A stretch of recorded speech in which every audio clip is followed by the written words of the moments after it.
Please do subscribe to Prajabheri News Channel.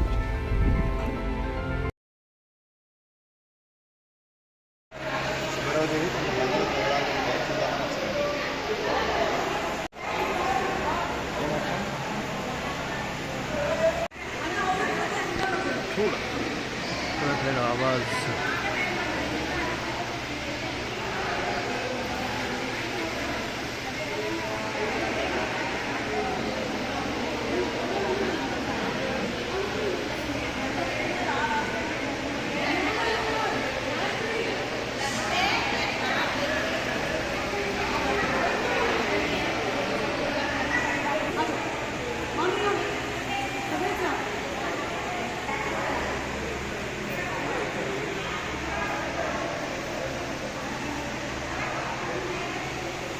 ఆధ్వర్యంలో ఇక్కడ భజన భక్తుల యొక్క సమ్మేళనం ఈరోజు మనం నిర్వహించుకుంటున్నాము. రాగానే మాతృమూర్తులందరి యొక్క దర్శనమైనందుకు చాలా ధన్యుడిగా భావిస్తున్నాను. మరి ఇంత చక్కటి కార్యక్రమంలో నాతో పాటు పాల్పంచుకున్నటువంటి ముఖ్య అతిథులుగా ఈ వేదిక ఉన్నటువంటి సోమ హనుమంతరావు గారు, అదేవిధంగా గట్ల సత్యనారాయణ గారు, ఎల్లు సుదర్శన్ గారు, వైట్ల సుబ్బారావు గారు, అదేవిధంగా మేఘా గణేష్ గారు, అట్లాగే గణేష్ గారు, ఓల్కం గంగా కిషన్ గారు, అందరూ కూడా పేరు పేరున భజన పరివార తరఫున నా తరఫున మరొకసారి అందరికీ శిరస్సు వచ్చి నమస్కారం చేస్తూ, అట్లాగే ఈ కార్యక్రమంలో ఎంతో భక్తి శ్రద్ధలతోటి మరి ఇంత వయసులో కూడా చాలా మంది పెద్ద వయసు అన్నారు మమ్మల్ని అందరూ కూడా ఇంత శ్రద్ధతో మరి ఈ భజన పోటీల్లో భజన పరివార పేరుతోటి ఆ భగవంతుడి కోసము ఇంతమంది ఇక్కడికి వచ్చారంటే మీ అందరినీ కూడా పేరు పేరు నేను ధన్యవాదాలు అభినందిస్తున్నాను. మీరందరూ మాకు ప్రేరణ. నేను యువకులు చాలా పెద్ద వయసు వాళ్ళు చాలా ఆనందంగా ఉంది నాకు. అంతకంటే గొప్ప విశేషం ఇందాక అతిథి గారు చెప్తున్నారు, సుబ్బారావు గారు లక్ష్మి గారు అని చెప్పేసి. మరి సుబ్బారావు గారు వారు రాష్ట్రీయ స్వయం సేవక సంఘ్ ఆర్ఎస్ఎస్ స్వయం సేవకులుగా అనేక బాధ్యతలు నిర్వహించి మరి మన ఇందూరు పట్టణంలో, ఇందూరు జిల్లాలో ఇట్లాంటి యొక్క మహిళలంటేనే భారతమాత స్వరూపం. అట్లాంటి భారతమాత దుర్గామాత స్వరూపమైనటువంటి మహిళల యొక్క సంఘటనలో ఈ భజన పరివారం నిర్మాణం చేసి ఇవాళ గల్లీలో వీధిలో ఇందూరులో ఇంత చక్కటి భజన యొక్క సమ్మేళనం జరగడము, ప్రతి మందిరంలో భజన జరుగుతుండడం అనేటువంటిది ఇది మన అందరి అదృష్టము. మరి సుబ్బారావు గారి యొక్క కృషి, వారికి సహకరించిన వాళ్ళందరూ కూడా మరొకసారి నేను ధన్యవాదాలు తెలియజేస్తాను. ఒకసారి అందరం కూడా ఈరోజు కొద్దిసేపట్లో ఒక 10-15 నిమిషాలు నేను మాట్లాడి మనం భజన కార్యక్రమాన్ని మొదలు పెట్టుకుందాం. ఇందాక సుబ్బారావు గారు చెప్పినట్టుగా ఒక 2 నిమిషాలు అందరూ కలిసి చక్కగా భజన చేద్దాము. నేను చెప్తా అందరూ అందాం. జై బలో భారత్ మాతా కీ, గో మాతా కీ, భూమాతా జై గో మాతా, గో మాతా జై భూమాతా, దున్నిన త్రవ్విన తొక్కిన చెక్కిన కోపము చేదు భూమాత. ఏమో కోపం చేస్తారు భూమాత ఎప్పుడైనా? దున్నది పంట ఉండదు, చెక్కది పంట. కోపం ఎప్పుడైనా చేసిన తల్లి అంత ఓపిక మన భూమాత, మన భారతమాత. దున్నిన తవ్విన తొక్కిన చెక్కిన కోపము చేదు భూమాత, కొట్టిన తిట్టిన గుంజకు గట్టిన దోషములెంతదు గోమాత. ఎప్పుడైనా శాపం పెట్టిన తల్లి గోమాత మనకి? ఎప్పుడు శాపం పెట్టలేదని. మనం వేసిన గడ్డి, మనం అరటిపండిని తొక్క పడేసిన మనకు బ్రహ్మాండమైన పాలిచ్చి మనకు తల్లి గోమాత. ఎప్పుడు దోషం చేయలేదు. కొట్టిన తిట్టిన గుంజకు గట్టిన దోషములెంచదు గోమాత, భూమాతా జై గోమాత, భూమాతా జై గోమాత, చెరువు మట్టికి వాన నీటికి ముడుపులు చూపును భూమాత, కుడితి నీటికి ఎండుగడ్డికి పండుగ అనుకొను గోమాత. భూమాత జై గోమాత, గోమాత జై భూమాత. రాసులు కుడితే సత్యశ్యామల రత్న గర్భ భూమాత, కామితమిచ్చే కళ్యాణముల కల్పతరురా గోమాత. గోమాత జై గోమాత, గోమాత జై భూమాత. बोलो भारत माता की, भू माता की, गौ माता की. మరొకసారి వేదిక మీద ఉన్న పెద్దలకు, ముందున్నటువంటి మాతృమూర్తులందరికీ నమస్కారాలు తెలియజేస్తూ, ఈరోజు మనం చూస్తున్నామమ్మా, మనది చాలా గొప్ప దేశం. భారతదేశం అంటేనే ప్రపంచంలోనే మనం గర్వపడాలి. అంత గొప్ప దేశం భారతదేశం. అందులో ప్రపంచంలో 200 దేశాలు ఉన్నాయి. భారతదేశంలో మనం పుట్టామమ్మా. మీరు, నేను, మా తల్లిదండ్రులు, మా పూర్వీకులు, మీ పూర్వీకులు, మనం అందరం భారతదేశంలో పుట్టాము. ఇది ఇంకా గర్వించదగ్గ విషయం. కాబట్టి వల్ల అంత భారతదేశం అంటే అంత గొప్పది. అందుకే భారత మాత అన్నాం. ప్రపంచంలో ఎన్నో దేశాలు ఉన్నాయి తల్లి. అమెరికా మాత, చైనా మాత, జర్మనీ మాత, ఎక్కడన్నా అన్నారు తల్లి. వాళ్ళందరూ భౌతిక దేశాలు. ఆ దేశం నుంచి అక్కడ ఉన్న సంపదని, అక్కడ ఉన్నటువంటి భౌతికాన్ని అది పొందడమే వాళ్ళ కర్తవ్యం. కానీ భారతదేశంలో పుట్టిన మన అందరం కూడా ఈ భారత మాత సేవలో కలుస్తాం. ఇది మన అదృష్టం. భారతదేశం నుంచి, భారత మాత నుంచి ఎంత పొందుతామో అంతకంటే రెట్టింపు భారత మాతకి ఇవ్వడం అనేటువంటిది ఏదైతుందో అది భారతీయ లక్షణము. ఇది మన భారత మాత బిడ్డ లక్షణం. అందుకే భారతదేశం గొప్పది. అందుకే భారత మాత ఎవరన్నా. మరి భారత మాత స్వరూపులైనటువంటి నా ముందున్నటువంటి మాతృమూర్తులందరూ కూడా ఎంతో చక్కగా ఈరోజు కార్యక్రమానికి వచ్చారు. కాబట్టి వాళ్ళు మనం కొన్ని విషయాలు అనేక మంది పెద్దలు చెప్తుంటారు. ఇంకా కొన్ని విషయాలు నేను మీ ముందు వచ్చి ప్రయత్నం చేస్తాను. ఇవాళ చూడండి, మన భారతదేశం ఎట్లా పుట్టిందంటే ఒక శ్లోకం ఉంది మన వేదంలో. హిమాలయం సమారభ్య యావదెందు సరోవరం తమ దేవ నిర్మితం దేశం హిందుస్థానం ప్రత్యక్షతే. హిమాలయాల నుంచి కన్నిటి వరకు, హిందూ మహాసముద్రం వరకు, అటక నుంచి కటక్ వరకు ఏదైతే వ్యాపించినటువంటి భూభాగం ఉందో ఇది భారతదేశము. ఇది భారత మాత అని చెప్పాము. మరి ఈ భారత మాతకి వెళ్ళలేదండి. హిమాలయాలు తూర్పున, ఇటువైపు ఉత్తరాన, తర్వాత ఇటు బంగాళాఖాతం, హిందూ మహాసముద్రం చుట్టూ సముద్రాలు, ఒక్కొక్క హిమాలయ పర్వతాలు ఉన్నాయి. ఇవి ఎవరు కట్టించారండి? హిమాలయ పర్వతాలు ఎవరైనా నైలు ఉన్నప్పుడు కట్టించారా? లేకపోతే బ్రిటిష్ వాళ్ళు కట్టించారా? హిందూ మహాసముద్రం ఇంకెవరైనా కట్టించారా? ఎవరు కట్టించలేదండి. స్వయంగా భగవంతుడు నిర్మాణం చేసినటువంటి అవన్నీ కూడా హిమాలయాలు, సముద్రాలు భగవంతుడి దేవ నిర్మితం. ఇది దేవ నిర్మితం దేశం. కాబట్టి భగవంతుడు స్వయంగా భారతదేశాన్ని నిర్మాణం చేశాడు. ఇది మనం మర్చిపోవడం. ఎందుకు నిర్మాణం చేశాడండి? చెప్పాడు భగవంతుడు, చెప్పాడు, గాయంతి దేవ కిరగీత కానీ ధన్యాత్మి భారత భూమి బాగే. భగవంతుడు కూడా 10 అవతారాలు ఎత్తాడు. ఎన్ని అవతారాలు ఎత్తాడమ్మా? ఎన్ని అవతారాలండి? 10 అవతారాలు ఎత్తాడు. ఏ ఒక్క అవతారం అమెరికాలో ఎత్తాడండి?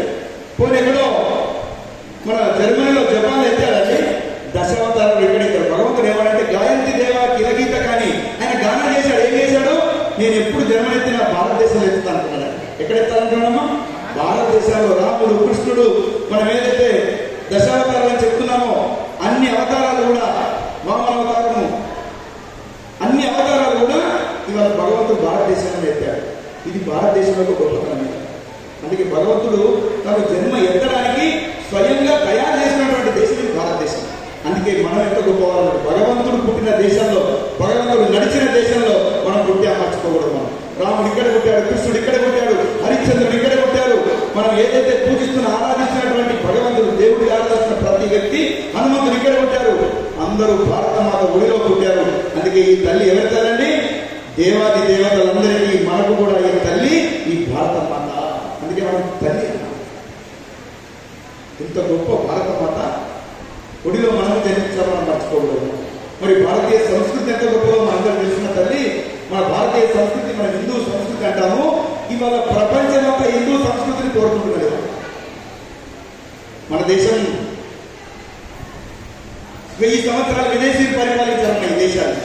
ఎవరు పరిపాలించారో తెలుసా? హూనులు వచ్చారు, గ్రీకులు వచ్చారు, కుషానులు వచ్చారు, పోర్చుగీస్ వారు వచ్చారు, డచ్ వారు వచ్చారు, ఫ్రెంచ్ వారు వచ్చారు, మొఘలాయలు వచ్చారు, ఆంగ్లేయులు వచ్చారు. ఈ దేశానికి ఒకటి వెనుక ఒకడు దాదాపు 1000 సంవత్సరాలు ఈ దేశాన్ని పరిపాలించి ఈ దేశాన్ని ఎవరు గెలవలే. ఈ దేశంలో బతకడానికి వచ్చారు. బ్రిటిష్ వాళ్ళు వ్యాపారం చేసుకోవడానికి వచ్చారు.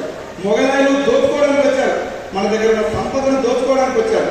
వచ్చి ఇక్కడ ఉన్నటువంటి కొన్ని లోపాల కారణంగా వాళ్ళు మన దేశాన్ని పరిపాలించారు. అంతే తప్ప ఎవరు కూడా ఈ దేశాన్ని గెలవలేదు. శివాజీ పుట్టాడు, ఈ దేశానికి మొఘలాయలు తరిమి కొట్టారు.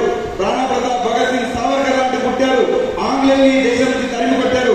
ఎవరు కూడా ఈ దేశంలో వీరులందరూ పుట్టారు. ఈ దేశాల్లో ఉన్నటువంటి విదేశీయులు తరిమి కొట్టారు. కానీ ఒక్క ప్రమాదం ఏం జరిగిందంటే వచ్చిన విదేశీయులందరూ కూడా అరే ఇంత గొప్ప దేశం ఈ భారతదేశం, కానీ ఈ భారతదేశంలో ఉన్న గొప్ప సంస్కృతి ఏదైతుందో దీన్ని కూడా చెడగొట్టాలని చూశారు. ఏంటంటే మన సంస్కృతి, మన బడి, మన గుడి, మన తల్లి ఒడి, ఇవి మనకు విలువనిచ్చేటువంటి కేంద్రాలు. మన తల్లి ఒక శివాజీ ఎవరు తయారు చేసింది? జీజీ అమ్మాత ఒళ్ళో కూర్చోబెట్టుకొని ఒక ఛత్రపతి శివాజీని తయారు చేస్తే లక్షలాది మంది మొఘలాయలు ఈ దేశం నుంచి తరిమి కొట్టగలిగే వ్యక్తి అయ్యాడు. ఒక వివేకానంద తల్లి, ఒక కన్నటువంటి వివేకానంద తల్లి వివేకానంద రాజుగా తయారు చేస్తే ప్రపంచానికి మన భారతీయ సంస్కృతి, మన హిందూ సంస్కృతిని నేర్పినటువంటి ఒక వివేకానందులు తయారు చేసినటువంటి తల్లి మనకు మాతృమూర్తి. కాబట్టి అట్లాంటి మాతృమూర్తిని దెబ్బకొట్టాలనుకున్నారు. మమ్మీ అని పిలిపించడం ప్రారంభం చేశారు. మమ్మీ అంటే మీకు చాలా సందర్భాలు మీరు విని ఉంటారు మన బదిలీ కేంద్రాల్లో. కాబట్టి అది పదమే కదండి. తల్లి అంటే దైవ స్వరూపం, మమ్మీ అంటే మనందరికీ తెలుసు దాని అర్థమే లేదు. కాబట్టి ఆ విధంగా ఈ అమ్మను నాశనం చేయాలనుకున్నాడు. కాబట్టి అమ్మను మమ్మీ పిలిపించేటువంటి ప్రయత్నంలో మన ఆంగ్లేయ బ్రిటిష్ వాళ్ళు ప్రయత్నం చేశారు. గుడిని నాశనం చేశారు, మన బడిని నాశనం చేశారు. బడిలో ఏమున్నాయమ్మా? ఏబిసిడీలు, అమ్మాయిలు, మార్కులు తప్ప బడిలో ఏ సంస్కారం అందివ్వడం లేదు కదా. మనం ఎప్పుడో 40 ఏళ్ల కింద కొంత సంస్కారం అందినేమో. ఇప్పుడైతే కాన్వెంట్ స్కూల్స్.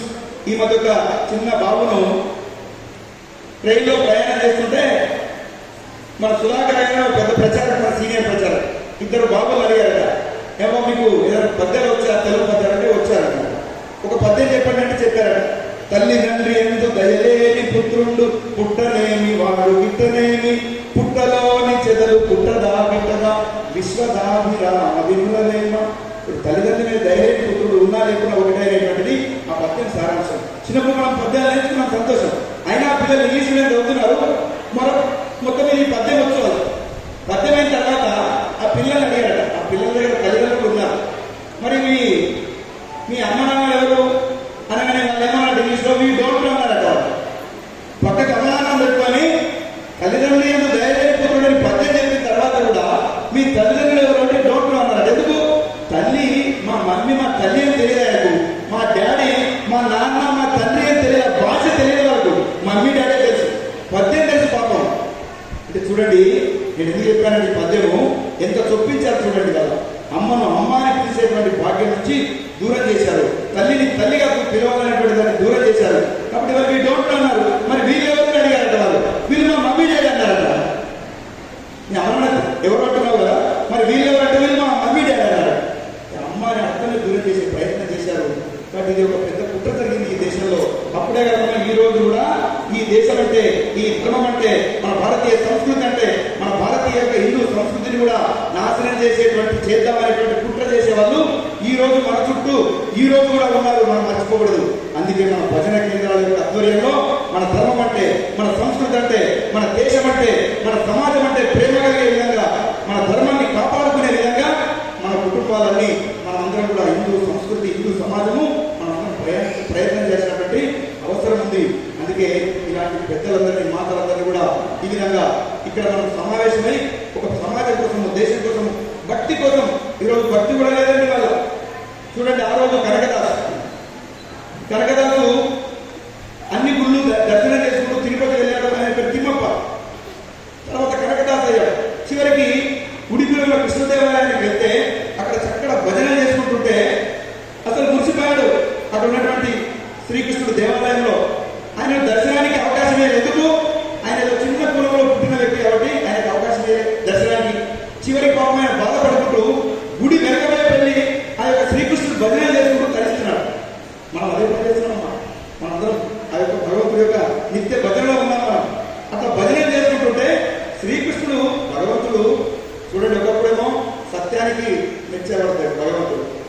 కొన్ని సందర్భాల్లో కొన్ని యుగాల్లో తపస్సుకు మెచ్చేవారు. కానీ కలియుగంలో దేనికి మెచ్చారు తెలుసమ్మా? భగవంతుడు భజనకే.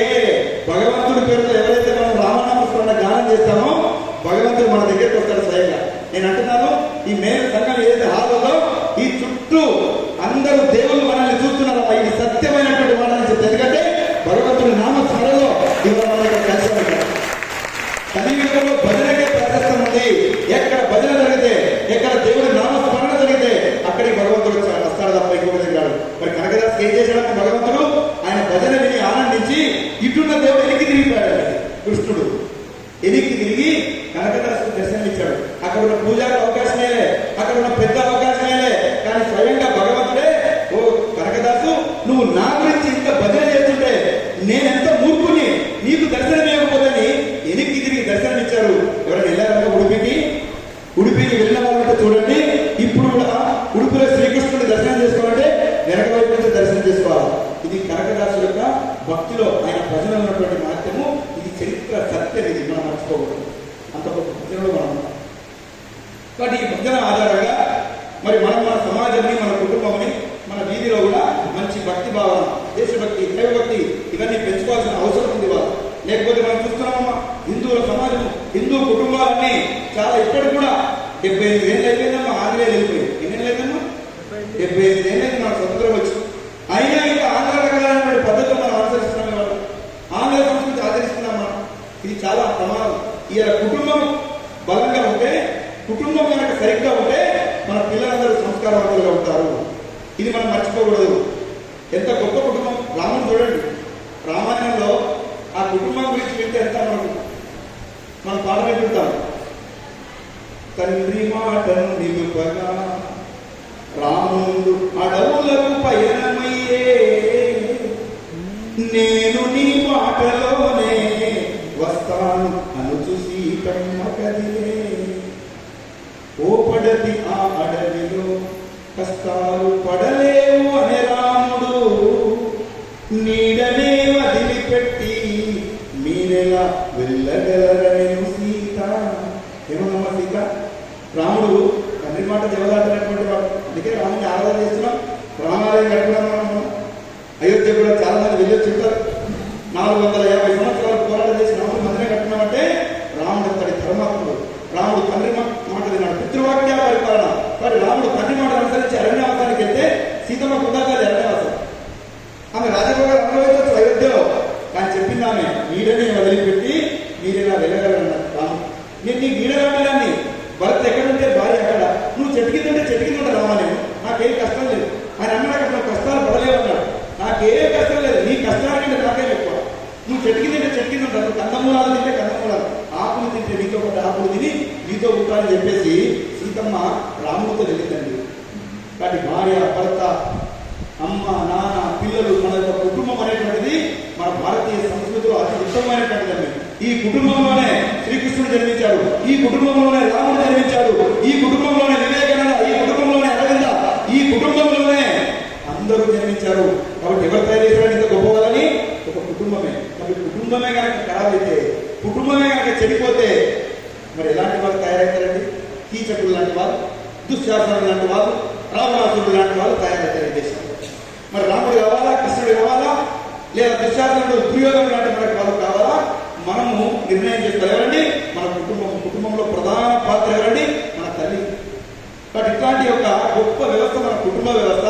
కాబట్టి కనీసం వారంలో ఒక రోజైనా కుటుంబంలో ఉన్నటువంటి వాళ్ళందరూ కలిసి ఒక 45 నిమిషాలు, గంట సేపు కనుక భజన చేశారనుకోండి, నేను చెప్పిన కుటుంబం ఏదైతుందో అట్లాంటి గొప్ప కుటుంబం మనకు తయారవుతుంది. మన హిందూ కుటుంబము. ఇది మనం మర్చిపోవడం కావాలి. ఒక వారంలో ఒక గంట అందరూ కలిసి ఆ భగవంతుడి నామస్మరణ భజన చేస్తే చాలు, మీ కుటుంబము ఒక రాముడి కుటుంబం లాగా, ఒక కృష్ణుడి కుటుంబం లాగా మనది తయారవుతుంది. మన కుటుంబంలో కూడా ఒక శివాజీ, ఒక రాణా ప్రతాప్, ఒక గురు గోవింద్ సింగ్, ఒక భగత్ సింగ్, అనేక మంది గొప్ప వ్యక్తులు మన కుటుంబంలో తప్పకుండా పుడతారు. వాళ్ళు ఈ దేశం కోసం, ఈ ధర్మం కోసము ముందు నిలబడతారు. ఇది మన కుటుంబం నేర్చుకున్నటువంటి. కానీ కుటుంబం కావాలనుకుంటున్నారు ఎవరు? ప్రపంచంలో అందరూ కుటుంబం కావాలనుకుంటున్నారు. మొన్న ఒక ఆమె జూలియర్ రాబర్ట్, ఆమె పేరు, మన దగ్గర తమన్నా, అనుష్క, ఫేమస్ హీరోయిన్స్ ఉన్నారు కదమ్మా. మీరు సినిమాలకు వెళ్ళకపోవచ్చు, టీవీలో అప్పుడప్పుడు చూస్తారు. ఇట్లాంటి గ్రేట్ హీరోయిన్ ఆమె ఇంగ్లాండ్లో. ఆమె పేరు జూలియా రాబర్ట్. ఆమె మన బొంబాయికి వచ్చింది. భారతదేశం అంతా తిరిగింది 2017లో. తిరిగి మన గుళ్ళు, మన గోపురాలు, మన భజనలు, మన కీర్తనలు, మన అన్నమాచార కీర్తనలు, తిరుపతి వెళ్ళింది, విన్నది, మన కుటుంబాలు చూసింది. అమ్మ, నాన్న, ముసలి వాళ్ళు ఉన్నారు, పెద్దవాళ్ళు ఉన్నారు. అరే ఇంతమంది మీరు ఎలా కలిసి ఉంటున్నారు? ఈ కుటుంబంలో ఎలా ఉంటున్నారు? ఆమెకు ఆశ్చర్యం వేసింది. చివరికి ఏమైంది? నేను ఇక్కడే భారతదేశంలో ఉండిపోతాను అనుకున్నది. 2017లో వచ్చింది. బొంబాయిలో ఇల్లు తీసుకొని అక్కడ ఉంటుంది. ఆమె 3 పిల్లలు ఉన్నారు. అంతకుముందు ఎవరు పేర్లు ఉన్నాయి, ఒక ఇచ్చారు. ఇప్పుడు ఆ 3 పిల్లలు, 2 అమ్మాయిలు, 1 అబ్బాయి. ఒక అమ్మాయి పేరు పార్వతి, ఇంకో అమ్మాయి పేరు లక్ష్మి, అబ్బాయి పేరు గణేష్ అని పేరు పెట్టుకొని బొంబాయిలో ఉంటుంది జూలియా రాబర్ట్. అంటే మన కుటుంబ వ్యవస్థ, మన యొక్క భారతీయ సంస్కృతిని ప్రపంచం కోరుకుంటున్నది. వాళ్ళు నేను ఒకటే ఉదాహరణ చెప్పడానికి సమయం లేదు కాబట్టి అనేక మంది ఈ దేశానికి వచ్చి మనలాగా జీవించాలి. మీరు తిరుపతిలో అప్పుడు మీరు వీడియోలో చూడండి, ఎక్కడెక్కడ విదేశీ చీర కట్టుకోవడం, పట్టు చీర కట్టుకోవడం జారిపోతుంది. అయినా ఎంతో శ్రద్ధతో పట్టు చీర కట్టుకొని తిరుపతికి వచ్చి మన హిందూ సంస్కృతి పద్ధతిలో పెళ్లిళ్ళు చేసుకుంటున్నారు. మరి మర్చిపోకూడదు. మరి మన హిందూ సమాజంలో మన పెళ్లిళ్ళు ఎలా జరుగుతున్నాయండి? ఇట్లాంటి పెద్ద బాక్సులు ఉంటాయి, సినిమా థియేటర్ పాటలు నడుస్తుంటాయి, లేకపోతే ఈ మధ్య స్క్రీన్లు వచ్చాయి, పెద్ద పెద్ద స్క్రీన్లు వచ్చాయి.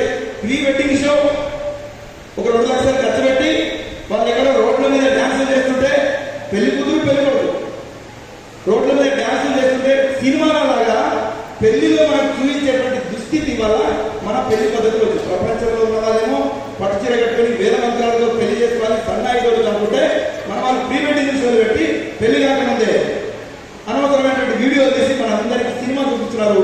మనం చాలా హ్యాపీగా మంచి సీరియల్ పెట్టుకుని వెళ్ళి మంచిగా చూసి ఆనందిస్తున్నాం. దయచేసి ఏమనుకోవద్దు, ఇది మన సంస్కృతికి విఘాతం కలిగించడానికి ఒక పెద్ద కుట్ర జరుగుతుందండి. ఇది మర్చిపోకూడదు. మీకు ఎందుకు చెప్తున్నానంటే, మీరు అనేక కుటుంబాలను మార్చేటువంటి భజన కీర్తనలో ఒక మంచి దేశభక్తులు, దైవభక్తులు మీరు అందరూ ముందున్నారు. అటు సమాజాన్ని నేనొకరు, సుబ్బారావు ఒకరు, వాళ్ళతో మార్చలేరండి. మనం అందరం కలిస్తేనే మన కుటుంబాన్ని మార్చగలుగుతాము, మన సంస్కృతిని మార్చగలుగుతాం. 2 విషయాలు చెప్పి నేను ముగిస్తాను. నేను మొన్న మంచిర్యాల వెళ్తున్నటువంటి కార్యక్రమాన్ని వెళ్తుంటే నా పక్కకు ఒక అమ్మ కూర్చుంది. ఆ అమ్మను చూస్తే లక్ష్మీదేవిగా ఉంది. ఇక్కడ కొట్టుంది, ఇంతవరకు గాజులు ఉన్నాయి, పట్టు చీర కట్టుకుంది, పెళ్లికి వెళ్తున్నారు. వెళ్తుంటే అమ్మ అడిగారు, నేను 2 సీట్లలో కూర్చున్నాను, వాళ్ళు 3 సీట్లలో కూర్చున్నారు. ఆమెతో 2 అమ్మాయిలు ఎక్కారు. అమ్మని అడిగారు, అమ్మాయి మీరు మీ పిల్లలేనా? మా పిల్లలు వేస్తారని. ఆ పిల్లలు ఎలా ఉన్నారంటే, వాళ్ళ అమ్మాయిల, అబ్బాయిల, భారతీయుల, బ్రిటిష్ వాళ్ళ ఏం అర్థం కావడంలే. ఒక అమ్మాయి బీటెక్ ఫైనల్ ఇయర్, ఒక అమ్మాయి డిగ్రీ ఫస్ట్ ఇయర్. ఇద్దరికి స్లీవ్లెస్ బట్టలు ఉన్నాయి. యుక్త వయసు అమ్మాయిలు వాళ్ళు అర్ధరంగంగా బట్టలు వేసుకున్నారు. బొట్టు లేదు, గాజులు లేవు. హిందూ కుటుంబం, తల్లి ఉంది. నేను అడిగా, మీరు హిందువులమ్మా? మరి మీరు ఎంత లక్ష్మీ లాగా ఉన్నారు, లక్ష్మీదేవి లాగా, మీ అమ్మాయిలు ఎలా ఉన్నారంటే, ఎక్కడ సార్ ఫ్యాషన్, ఎవరు చెప్తే వింటున్నారు సార్ అంటున్నాను. అరే నీకు కన్న పిల్లలు నీ మాట వినకపోతే నువ్వేం పెద్ద పొందుదండాలు పెట్టి తిరుపతి దాకా వెళ్ళి రోజు బదిలీ చేయమని చెప్పట్లే. కనీసం ఎలాంటి బట్టలు వేసుకోవాలి ఒక హిందూ అమ్మాయి, ఎలాంటి వేషధారణ ఉండాలి? ఎక్కడికి వెళ్తున్నారు? పెళ్లికి వెళ్తున్నారు, 100 మంది వస్తారు అక్కడికి. మరి అలా చిన్నపిల్లలు కాదు, పసిపిల్లలు కాదు. మరి ఆ తల్లి పాపం బాధపడదామే. నిద్రలేదు సార్, ఫ్యాషన్ అంటున్నారు సార్. మరి మీ పిల్లలు మీకు వినకపోతే, మా పిల్లలు మాకు వినకపోతే మరి ఎవరికి వినాలమ్మా? ఇది మన ప్రమాదం, మనం గుర్తుపెట్టుకోవాలి. మరి ఆగా ఎక్కడ జరుగుతున్నాయి, అమ్మాయిలు రోజు వింటున్నారు. ఇక్కడ మనం చాలా పెద్ద ఎత్తున పోరాటం చేశాము. అక్కడ కలకత్తాలో ఒక డాక్టర్ అమ్మాయి ఏమో చేశారు. ఎక్కడెక్కడ రోజు జరుగుతూనే ఉన్నాయి. మరి మన పిల్లలు సంస్కారంగా లేకపోతే ఇది జరిగే అవకాశం ఎక్కువ. ఆకతాయిలు ఉంటారు సమాజంలో. కానీ మన జాగ్రత్తలో మనం ఉండి మనం సంస్కారవంతంగా ఉండడానికే మన హిందూ పద్ధతి, మన హిందూ సంస్కృతి ఇవన్నీ నేర్పిందమ్మా. కట్టు బొట్టు ఇవన్నీ నేర్పింది దాని కొరకే. ఇక నేను లోతుకి వెళ్ళను. ప్రతి మన కట్టుబొట్టులో మన కల్చర్ కాపాడుకునే వ్యవస్థ ఉంది, మన ఆరోగ్యం కాపాడుకునే వ్యవస్థ ఉంది. ఇవాళ మీరు పసుపు రాసుకుంటారా, మన బ్యాక్టీరియా ఎంతో కాపాడుతుంది మనకి. ఈ అనేక విషయాలు ఉన్నాయి. కాబట్టి మన పిల్లల్ని కాపాడుకోవాలి. ఇంకొక విషయం చెప్పి ముగిస్తాను. నేను హైదరాబాద్ వెళ్తుంటే ఒక రోజు హైవే బ్రిడ్జ్ కింద బైక్లో వెళ్తున్నాను. ఒక 50 మంది అబ్బాయిలు ఉన్నారు. రాత్రి 11:30 అయింది. యాక్సిడెంట్ అయితే అనుకున్నాను నేను. యాక్సిడెంట్ కాదు, ఏమైనా అయితే సార్ మా ఫ్రెండ్ది బర్త్డే సార్, మేము ఇక్కడికి వచ్చాను. ఎవరెవరైనా మీ బర్త్డే అయితే మీ ఇంట్లో మీ అమరాణ లేదా, మీ ఊళ్ళో గుడి లేదా, మీ ఊళ్ళో బడి లేదా, మీ ఊళ్ళో అనాథాశ్రమం లేదా, ఇక్కడ ఎందుకు బర్త్డే అంటే ప్రజెంట్ సార్. మరి ఎలా చేస్తారు? కేకులు తెచ్చారు, బైకుల మీద పెట్టారు, కట్ చేశారు, హ్యాపీ బర్త్డే అని చెప్పారు. 12 అర్ధరాత్రి దినం మారుతుంది తల్లి. సూర్యోదయంతో మనకు దినం మొదలవుతుంది. మీరు అందరూ అద్భుతంగా వస్తారు కదా. రాత్రి 12 1 నిమిషం వస్తారు ఎవరైనా. సూర్యోదయం ఉదయం యోగానే వస్తాం కదా. మరి ఈ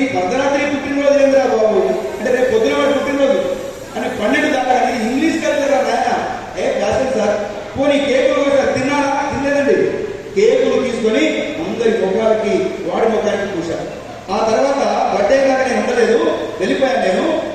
వెళ్ళిపోయిన తర్వాత ఉదయం చూస్తే తిరిగి వాడి బర్త్డే తర్వాత అందరూ కూడా బీరు బాటిల్ కళ్ళు తాగి ఆ నిశలో ఆ బాటిల్స్ అక్కడే పడగొట్టి ఆ బ్రిడ్జి కింద పగలగొట్టేసి వెళ్ళిపోయారు. అక్కడ నుంచి ఒక 5 కిలోమీటర్ల దూరంలో కొన్నారనే ఊరు ఉంటుంది. పాప ఆ ఊరు వాళ్ళు పాలు తీసుకుని ఆదిలాబాద్ వస్తుంటారు. వాళ్ళు నడుచుకుంటూ వస్తే వాళ్ళ కాళ్ళు వస్తున్నాయి.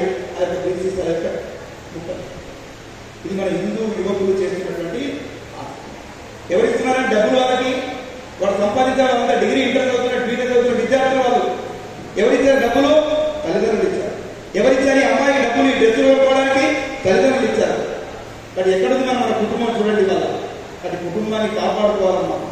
ఎక్కడో 14 అడుగులోకి వెళ్తే కంద మూలాలు తింటూ చెట్టు నీళ్ళను పడుతున్నటువంటి సీతమ్మ పుట్టిన దేశంలో ఎలా ఉంది మన స్త్రీలు చూడండి. రాముడు తండ్రి మాట దేవదాటకుండా 14 ఏళ్ళు కటిక నేల మీద పడుకొని అరణ్యంలో జీవించిన రాముడు పుట్టిన దేశంలో ఇలాంటి వికృత చేష్టలు చేసినటువంటి యువకులు ఈ దేశంలో ఉంటే ఇక ఎవరు కాపాడాలి? మన కుటుంబాలే కాపాడుకోవాలి. మరి దయచేసి మన కుటుంబాలు కాపాడుకోవాలి. ఇలా ప్రపంచమంతా భగవద్గీతను ఆదరిస్తున్నది వల్ల ప్రపంచమంతా కూడా మన హిందుత్వాన్ని మన కుటుంబ వ్యవస్థను వాళ్ళు కావాలనుకుంటున్నారు. కానీ భారతదేశంలో ఇప్పటికీ మన కుటుంబ వ్యవస్థను నాశనం చేసే కుట్ర జరుగుతున్నది వాళ్ళు. మరి నీ పుట్టినరోజు ఒక మొక్కన ఈ పర్యావరణం కాపాడబడుతుంది. ఏమైందమ్మా మొన్న కరోనాలో ఏం లేక చచ్చిపోయారు అందరూ? బిర్యానీ దొరకగా చచ్చిపోయారా? ఏమా కూలర్లు దొరకగా చచ్చిపోయారా?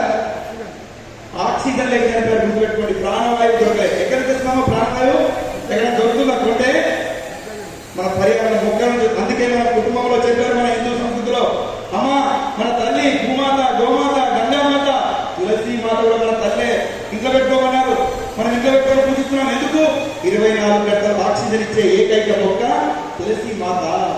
అందుకే లక్ష్మీ మాతగా తులసి మాతను మనం ఆరాధిస్తున్నాము. 24 గంటలు హిందూ కుటుంబంలో తులసి మొక్క ఉంది కాబట్టి భారతదేశంలో కరోనాలో 1% కూడా చనిపోలేదు. అదే ప్రపంచ దేశాలలో లక్షలాది మంది చనిపోయారు ఆక్సిజన్ అందక. ఇది మన కల్చర్ ఉన్నటువంటి సైన్స్ ఇది. వీటిని కాపాడుకోవాలి అందరూ. కానీ ఇట్లాంటి బాధ్యతలన్నీ కూడా మాతృమూర్తులు తీసుకొని మరి మన ప్రతి కుటుంబానికి వెళ్ళి మరి ఆ కుటుంబంలో వారు వారం రోజులు భజన చేస్తున్నారా? వాళ్ళ పిల్లలు మంచి బట్టలు వేసుకుంటున్నారా? వాళ్ళ పుట్టినరోజు ఎట్లా చేసుకుంటున్నారు? అరే తల్లి తండ్రి ఆశీర్వాదం తీసుకో, కొత్త బట్టలు వేసుకో, గుడికి వెళ్ళినా చేసుకో పుట్టినరోజు. లేదు, దానికి లక్షల రూపాయలు ఖర్చు పెట్టి అడ్డగోలుగా ఖర్చు పెడుతున్నారు. ఇలాంటి భజనల ప్రోగ్రామ్ ఉంది, సమ్మేళనం ఉంది. ఒకరోజు భోజనం పెట్టండి అంటే ఎక్కడైనా ఇస్తారు డబ్బులు. మంచి పనికి డబ్బులు ఇవ్వరు హిందూ సమాజం. మరి ఫంక్షన్లు అయితే అదైతే ఇదైతే విదేశీ కల్చర్ లాగా విపరీతమైన డబ్బులు ఖర్చు పెడుతున్నారు మన హిందూ కుటుంబాలు. కాబట్టి దయచేసి మన కుటుంబాలను మార్చే బాధ్యత మీరు అందరూ తీసుకోవాలి తల్లి. ఇందాక చెప్పారు ఆర్ఎస్ఎస్ అనేటువంటిది 100 ఏళ్ళు అవుతుంది అని చెప్పేసి. ఆర్ఎస్ఎస్ ఏం కోరుకుంటుందండి? ఈ దేశం బాగుండాలి, ఈ దేశం జగన్మాత కావాలి, ప్రపంచానికి తల్లి కావాలి, ప్రపంచమంతా శాంతిగా ఉండాలని హిందుత్వం కోరుకుంటుంది. సర్వే భవంతు సుఖినః సర్వే సంతు నిరామయ. ప్రపంచమంతా సుఖంగా ఉండాలని కోరుకునే ధర్మము మతం ఏదైనా ప్రపంచంలో ఉందంటే అది కేవలం భారతీయ సంస్కృతి, భారతీయ ధర్మము, హిందూ సంస్కృతి. అందుకే మనం కుక్కలో మల్లన దేవుని చూస్తామమ్మా, చీమలో ఎల్లమని చూస్తాము, గోవులో గోమాతను చూస్తాము. కాబట్టి ప్రపంచంలో ప్రతి ప్రాణిలో భగవంతుని చూసేటువంటి ధర్మం ఏదైనా ఉందంటే అది హిందూ ధర్మం. అందుకే హిందూ ధర్మం బాగుంటే, హిందూ సంస్కృతి బాగుంటే ప్రపంచమంతా బాగుంటుంది, శాంతియుతంగా ఉంటుంది. ఆ ధర్మాన్ని కాపాడడానికి ఈ భూమాతను, ఆ భారత మాతను, గోమాతను కాపాడడానికి మనం అందరం సన్నద్ధులు కావాలి. ఒక పాట పాడి నేను ముగిస్తాను. గోమాత అనగానే మనకు భూమాత కంటే తల్లి మనకు దీపాలు తప్పమంటారమ్మా, ఆవుపాలు తప్పమంటారు. ఆవంటే అంత ప్రవచనమే. ఇప్పుడు మళ్ళీ ఏదైనా కొత్తిల్లు కట్టుకున్నాం అనుకోండి, కొత్తింట్లోకి మనం తమన్నాను లేకపోతే అనుష్కారం తీసుకొస్తామమ్మా. ఫస్ట్ అడుగు ఎవరు చెప్తాము? గోమాత మనకి అడుగు పెట్టాలి. అంత పవిత్రమైంది. 33 కోట్ల దేవతలకు నిలయమైనటువంటిది మనకు గోమాత. అందుకే డాక్టర్ సి నారాయణ రెడ్డి గారు 1953 ఒక పాట రాశారమ్మా. వినరా వినరా గరుడా తెలుసుకోక పామరుడా, గోమాతను నేనేరా నాతో సరిపోలేవురా, వినరా వినరా నరుడా తెలుసుకోక పామరుడా. కల్లా కపటం ఎరుగని గంగి గోను నేను, ఏది చెప్పినా కాదని ఎదురు చెప్పలేను. పారేసిన గడ్డి తిని బ్రతుకు గడుపుతున్నా, పారేసిన గడ్డి తిని బ్రతుకు గడుపుతున్నాను. పరుల సేవకే సర్వం త్యాగం చేస్తున్నాను. వినరా వినరా నరుడా తెలుసుకోక పామరుడా. నా బిడ్డల భూమి చీల్చి దుడ్డి దున్నుతున్నవోయి, నా ఎరువుతో పైలు పెరిగి పంట పండుతున్న నా చర్మమే మీ కాలికి చెప్పులుగా మారుమోయి, నా చర్మమే మీ కాలికి చెప్పులుగా మారుమోయి, నా వల్లే డంగాలకు నాదం పుట్టించును. వినగా వినగా కరుడా, తెలుసుకో కామరుడా, తెలుసుకో కామరుడా. 1950 చూడండి, నారెడ్డి గారు రాశారు. మీరు చాలా రేడియోలో వింటారు. ఎంత గోమాత యొక్క ప్రశస్తం. ఇవాళ గోమాత అంటే మన హిందువులు లాంటి సిటీలో చూడాలంటే గోశాలకు, మరి చూడాలంటే హిందువుల ఇళ్లలో చాలా మంది ఇళ్లలో కుక్కలు కనిపిస్తుంటాయి. కదా అగ్ని అమ్మ దగ్గరికి వెళ్ళి 10,000 కుక్కలు కొనుక్కుంటారు.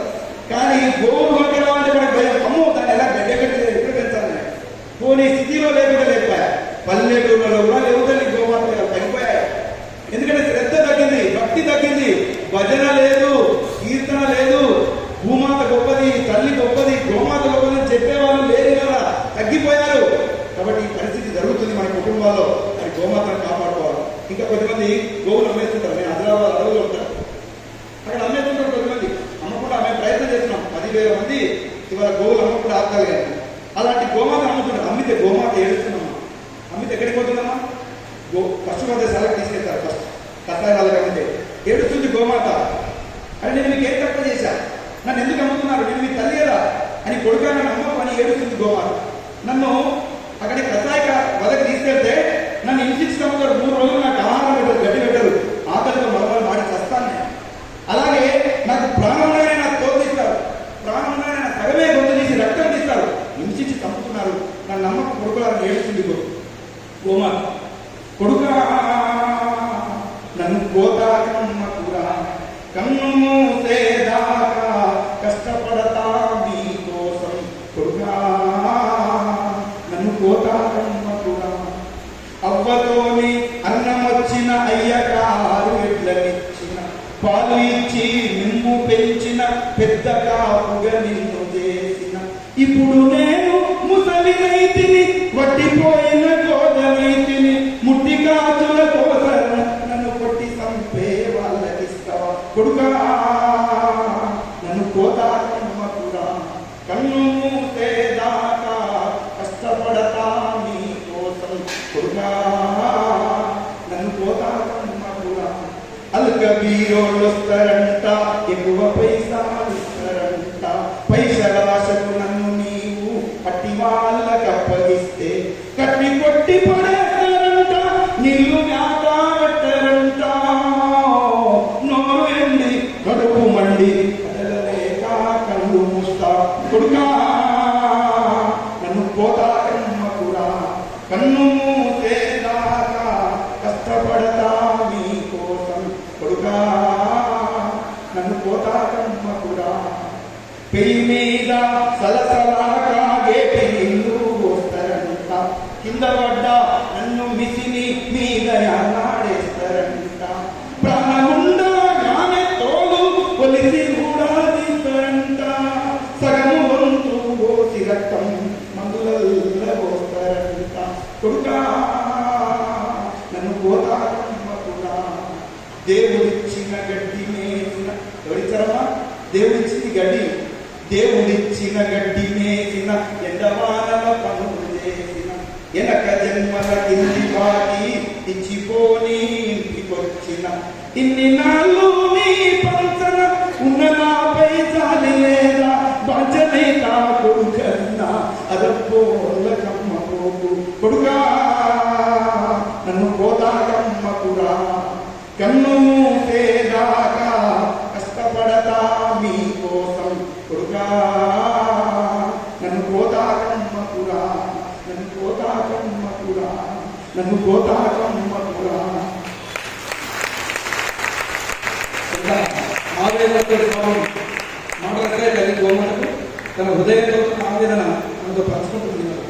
మరి గోమాతను, భూమాతను, భారత మాతను కాపాడుకొని మన దేశాన్ని మనం కాపాడుకోవాలి. గోమాత ఉంటే మనకు మందులేని తిండి దొరుకుతుందమ్మా. ఇలా కెమికల్ తిండి తింటున్నాం మనం. ఆవు పేడతోనే మన వాళ్ళ పూర్వీకులు వ్యవసాయం చేశారు, సేంద్రీయ వ్యవసాయం. ఈ రోజు కూడా నేను ఏకైక ఫౌండేషన్ అనే సంస్థలో డైరెక్టర్. దాదాపు 10,000 మందికి ఆవు పేడ, ఆవు మూత్రంతో ఎలా వ్యవసాయం చేయాలో మేము నేర్చాము. వాళ్ళు ఇవాళ వ్యవసాయం చేస్తూ కెమికల్ లేకుండా భోజనం చేస్తున్నారు. ఇలా నేను దాని విషయంగా చాలా గర్విస్తున్నాను. మరి గోమాత అంటే మనకందరికీ తల్లి. కేవలం 5-6 లక్షల ఎట్లను ఆవులనే కాదు, మన జీవితాంతం కనిచ్చే ఆవు మూత్రంలో కూడా ఔషధాలు ఉన్నాయి, ఆవు పేడలో ఔషధాలు ఉన్నాయి. ఇలా మన భూమికి బలం అంటేనే ఆవు. మన పాడి పంట రేడియో వస్తుంటుంది సుబ్బారావు గారి పాడి పంటలు. పాడి పంట అంటే పంటలు, పాడి అంటే పశువులు లేకుండా పంట లేదు. కానీ ఈరోజు ఇంతవరకు పశువులు వ్యవసాయం చేస్తా ఉన్నారు. యూరియా డిఏపీ వేసి విపరీతమైనటువంటి మందులు చేసి ఇవాళ మనము మన పిల్లలు కూడా అనేక రోగాల బారిన పడుతున్నాము. కానీ భూమాతను కాపాడుకోవాలంటే గోమాతను కాపాడుకోవాలి. భూమాతను గంగామాతను తులసి మాతను కాపాడుకోవాలంటే మన కుటుంబాన్ని కాపాడుకోవాలి. ఈ కుటుంబాన్ని కాపాడేది కేవలము ఈ భజననే. అట్లాంటి భజన కార్యక్రమంలో సేవలు ముందున్నటువంటి మీ అందరికీ శిరస్సు వచ్చి నమస్కారం చేస్తూ నాతో పాటు వేదికైన పెద్దలందరికీ నమస్కారాలు చేసుకుంటాను. భారత్ మాతాకి, భారత్ మాతాకి. కుటుంబాలను ఏ విధంగా కాపాడుకుందాం? నిజంగా వారు చెప్పినటువంటి ఉదాహరణ ఎట్లా ఉందో చెప్పండి. మన పిల్లలందరూ కూడా మన ప్రతి కుటుంబంలో కూడా ఒకరు లేదా ఇద్దరు పిల్లలు మాత్రమే ఉంటున్నారు. ఆ ఒకరిద్దరు పిల్లల్లో ఒక్కడే కొడుకుంటాడు. వాడిని అతి గారాభంగా పెంచి వాడి వాళ్ళ బర్త్డే ₹1,00,000 ఇవ్వంటే ₹1,00,000 ఇస్తాడు. ఆ ₹1,00,000 తీసుకుపోయి ఏం చేస్తుందో అర్థం కాని స్థితిలో కేవలం ఆడపిల్లలు మాత్రమే మనం కాపాడాలి అని అనుకుంటున్నాం. కానీ మగపిల్లలను కూడా మనం కాపాడాలి. మగపిల్లలు కూడా బయట తిరగకుండా వాళ్ళకు విచ్చలవిడిగా డబ్బులు ఇచ్చి నాశనం చేసేది కూడా తల్లిదండ్రులే. కాబట్టి వీటి పట్ల కూడా జాగ్రత్తగా ఉండాలి. మన పిల్లల్ని, ఆడపిల్లైనా సరే మగపిల్లలైనా సరే, నువ్వు బయట రాత్రి 10 గంటల వరకు ఎక్కడికి పోతున్నావు, ఏం చేస్తున్నావు అని చెప్పి తల్లిదండ్రులు కంట కాపాడవలసినటువంటి అవసరం ఉంది. కాబట్టి ఈరోజు ప్రపంచం అంతా కూడా భారతదేశం వైపు చూస్తూ ఉంది, సనాతన ధర్మం వైపు చూస్తూ ఉంది. కానీ మనం మాత్రం పాశ్చాత్య దేశాల యొక్క మూలలో పడి ఆ రకమైన సంస్కృతి సాంప్రదాయాలకు అలవాటు పడి బర్త్డేల పేరుతో ₹1,00,000 దుర్వినియోగం చేయడమే కాకుండా విచ్చలవిడికి అనేక రకాల అఘాయిత్యాలకు పాల్పడేటువంటి సందర్భాలను కూడా చూస్తూ ఉన్నాం. కాబట్టి ఈ భజన మండలి ద్వారా, మాతృమూర్తుల ద్వారా ప్రత్యేకంగా మన పిల్లలు మనం కాపాడుకుందాం, మన సమాజాన్ని మనం కాపాడుకుందాం. ఆ విధంగా దేశాన్ని కాపాడుకుందాం. దైవభక్తితో పాటు దేశభక్తి నిర్మాణం చేసుకోవడానికి మాత్రమే ఈ భజన మండలి. మేము ఇక్కడికి వచ్చి పాట పాడదామా, భజన చేద్దామని చెప్పేసి అందరూ అనుకుంటా ఉన్నారు. మాకు ఫస్ట్ ప్రైజ్ వస్తుందా, మీకు సెకండ్ ప్రైజ్ వస్తుందా? ప్రైజుల కోసం, మన పోటీల కోసం ఇక్కడ భజన నిర్వహిస్తలేదు. మనమందరం ఒక కుటుంబ సభ్యులుగా, మనమందరం ఒక పరివార సభ్యులుగా, మన దేశమే మన భారతదేశం యొక్క మన ఔన్నత్యాన్ని చాటే విధంగా మనం ఈ యొక్క భజన పరివారం మనం స్థాపించుకున్నాం. కాబట్టి మన కుటుంబాన్ని రక్షించుకుందాం, మన ధర్మాన్ని రక్షించుకుందాం, మన పిల్లలు కాపాడుకుందాం, సనాతన ధర్మం వైపు మన పిల్లలు మనం ప్రయత్నం చేద్దాం. అంతేగాని నేను పడకపోతున్నాను, నా పిల్లవాడు ఎట్టకపోయి, నేను పడకపోతున్నాను, నా అమ్మాయి ఎట్టకపోతుంది చెప్పి ప్రయత్నాలు చేయొద్దు. ఇంకా ఇక్కడ వచ్చిన వాళ్ళకు ఒక 2 ముఖ్యమైనటువంటి విషయాలు. భజన చేయడానికి వచ్చిన మన పిల్లలు కాలేజీలో వెళ్తున్నారు, ఆటోలో వెళ్తున్నప్పుడు అదే పనిగా ఒకటే ఆటోలో కనుక వెళ్తే ఆటో వాళ్ళు కూడా మన పిల్లలు వరలో వేసుకునేటువంటి ప్రయత్నాలు చేస్తూ ఉన్నారు. అదేవిధంగా ఈ టూరిజం వాళ్ళు మనం బస్సులు తీసుకొస్తున్నాం.